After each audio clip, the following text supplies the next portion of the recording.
Hi fans! Hi followers! Hi subscribers! Ayan, papakilala muna tayo. Ay magandang araw ho sa inyo lahat. Ako ho ang pambansang bartender ho ng Pilipinas. Ako rin ho ang pambansang mixicologist din ho ng Pilipinas. Abe, wala akong iba kundi si Mr. Lunch. Ayan, dahil ho may request, mga tiga Batangas. Ayan, shoutout sa mga tiga Batangas. May na-receive na comment, mag-ano daw tayo, mag-mix daw tayo ng isang uri daw ng cognac, any kind of cognac, at saka daw samahan natin ng Yakult. Ano daw ba ang lasa? So, yun ang gagawin ho natin, kaya nandito na sa harapan niyo, isang uri ho ng cognac, at saka siyempre may Yakult. Pero by the way, before that pala, magsha-shoutout lang tayo sa lahat ng aking followers, sa shoutout kay Alex Ordonez Gulinaw. Yan, shoutout sa iyo para sa ito ha. Classmate Alex, kay Romeo Gabriel, salamat din. Kay Kuya Boy, salamat sa pag-share.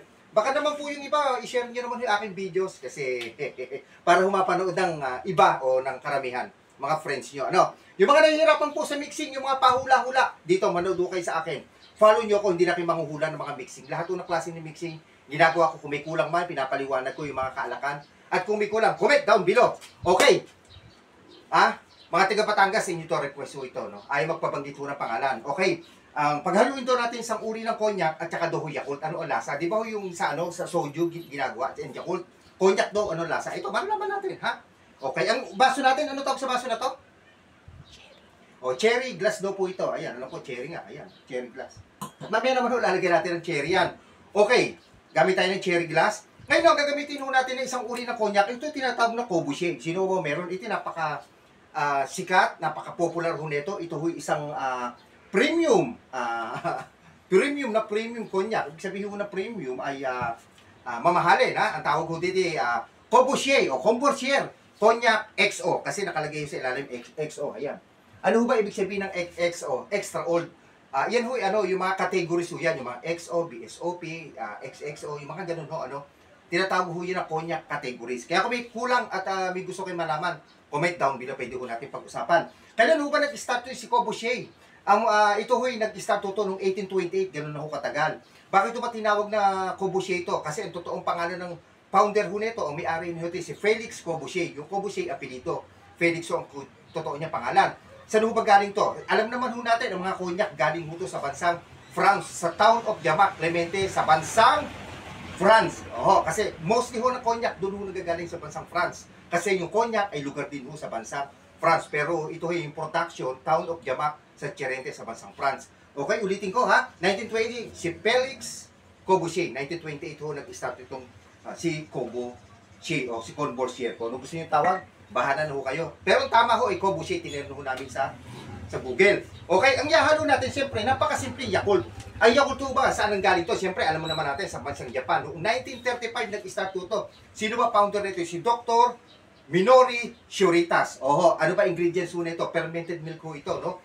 Kailan ho ba unang-unang nabenta ang Yakult? After World War II, nag-start na hong ibenta to.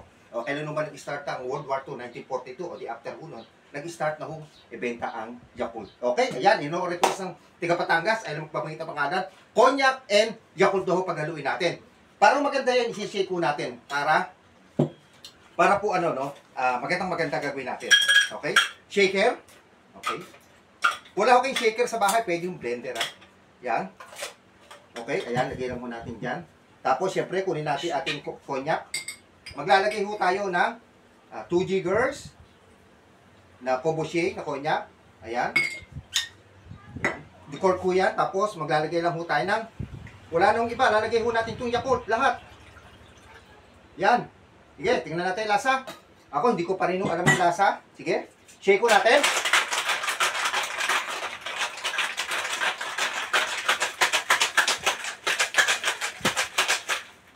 Okay, ayan ako na-shake mo natin.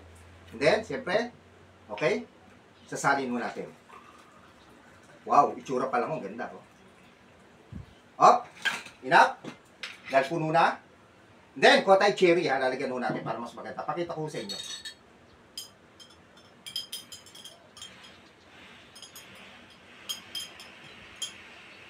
Yan. Ito naman yung cherry optional. Wala naman yung cherry, pwede.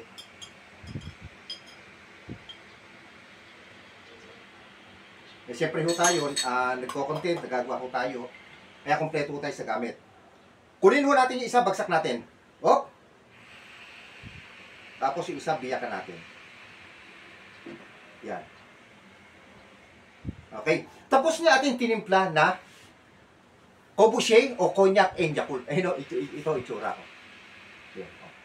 Ayun o, kasi, oh, nahulog. Nakita nyo may ano, ayan. Nakita nyo may cherry, may pula sa ilalim. Okay? Ayan, ano. Ganda ho, no? Ayan. Okay. Mga taga Batangas, ay mapabanggit ang pangalan. Ito na yung sinirequest mo. Cognac and Yakult. Sige, titikman natin.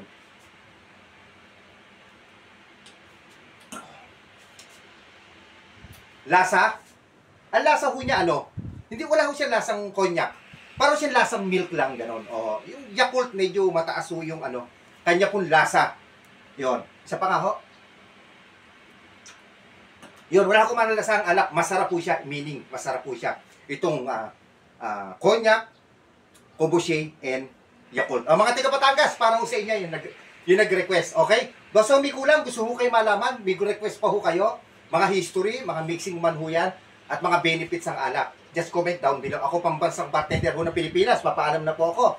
Ako pambansang mixologist ho ng Pilipinas, wala naman ng iba kundi si Mr. Lance. Drink in moderation. Ubusin ko ho ito. Bye-bye guys!